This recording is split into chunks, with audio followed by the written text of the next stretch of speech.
What is going on, you guys? Pep Platypus here, and it's time to talk about Dragon Ball Super Episode 87. This episode of Dragon Ball Super, let me tell you about this episode of Dragon Ball Super. This was okay. It was an okay episode.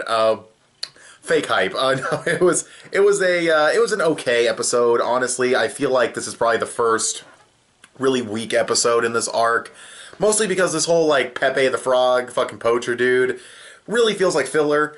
I feel like you could have gotten this Goku and 17 thing done in one episode instead of two or 1.5, or that'd be kind of awkward. But still, it just seemed unnecessary to have these alien poachers show up, and it's not like teaming up to fight this guy is what caused 17 to want to join the tournament. It was the Super Dragon Balls, which Goku mentioned at the beginning of the episode. Then this guy interrupts, and it's kind of dumb. Now, there are some good moments here, though.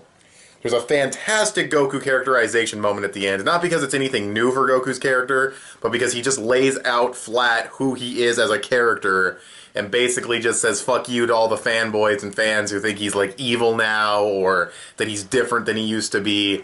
He just says fuck all that right at the end.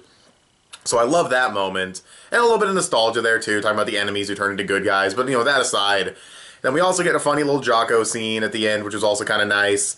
And there's also the King Kai's planet scene, which is just simply one of the funniest scenes in Dragon Ball Super. He tries to take the dude there just like Cell, and fucking King Kai's like, bruh, I'm not a fucking bomb disposal unit. That was unbelievably funny. That was fantastic. Also funny coincidence is that me and a friend are watching Dragon Ball Z Kai, and it's probably literally like my 4th or 5th time watching Dragon Ball Z Kai. I know, disgusting. And we actually just watched the Goku sacrifice, Cell blows himself up the same day as that reference was made in this episode, so that was funny.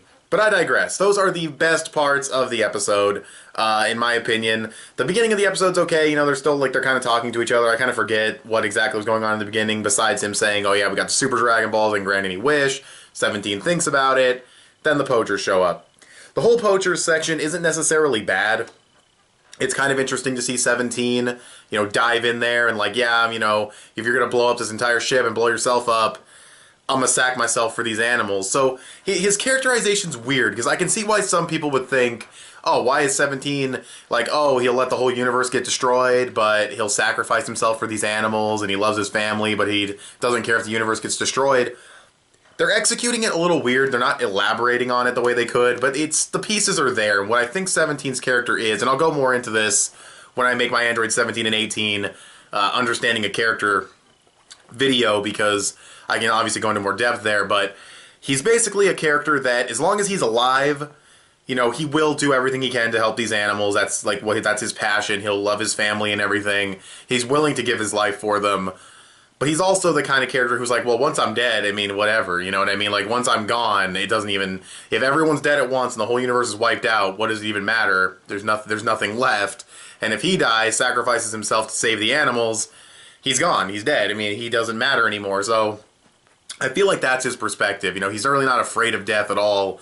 And he's willing to sacrifice himself for these animals, but at the same time, it's kind of once I'm gone, or once the entire universe is gone, what does it even matter? I'm dead. I don't care anymore. You know what I mean? So it's an interesting perspective, but it is kind of a realistic perspective that I've seen people have. You know what I mean? It's not out of the realm of reality to have a perspective like that. And by the way, just to let you guys know, that video should be out relatively soon. I was waiting for this 2-parter to be over to get a little bit more out of Android 17 before I made that video. And then we got a Piccolo episode coming next week with Gohan, so I'll probably do the Piccolo.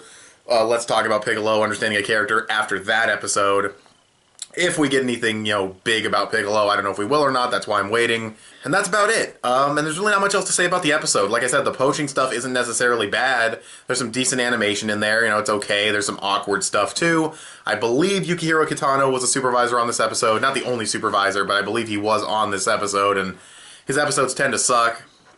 So this episode wasn't anything incredibly impressive, but for his standards, I thought there was still some pretty cool combat in there, mostly from Android 17. And yeah, I really don't have much else to say about the episode, honestly. I thought it was very fillerish, kind of a weak link for this overall arc, but not a huge deal, just one little blemish. Every arc has an off episode here or there. It still had its good points. The only other thing that's worth mentioning, I just thought of it, is Goku going Super Saiyan Blue when he instant transmissioned them. That was weird. and kind of annoying. I don't mind him going Super Saiyan Blue and all these other moments that everyone else is getting mad about, but this was kind of stupid. I mean, why did he do that? I mean, maybe it lets him breathe in space. You know, maybe that's why he was able to fight Beerus in the Battle of Gods arc. Maybe it does let him breathe in space. I just assumed that they were still in a range for I thought they were still close enough to the Earth that, he could still just breathe the oxygen. It was thin, but it was still there. But maybe he was, like, in space, and Super Saiyan God gives him the ability to breathe in space. Because there's no way he would need Super Saiyan Blue just to hold himself down from, like, the vacuum of space sucking out the ship. Like, there's no way he would need that. It's fucking... So yeah, that was annoying. But at the same time, very inconsequential. It happened, it was over in a second. Really not that big of a deal. Could have just gone Super Saiyan. Maybe it lets him breathe in space. I don't know. But that's, like, the only really annoying thing in this episode. Everything else is just sort of okay.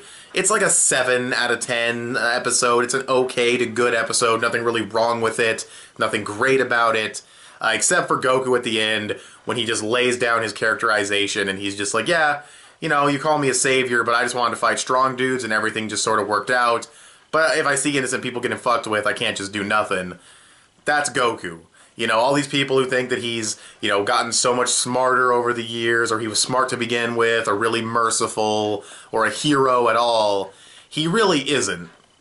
And he's honestly not the generic shonen protagonist that people act like he is. But still, that was already self-evident throughout the entire series. I'm just glad Goku actually laid it out for the fans right there. I mean, they'll still argue with it. They're Dragon Ball fans, but still...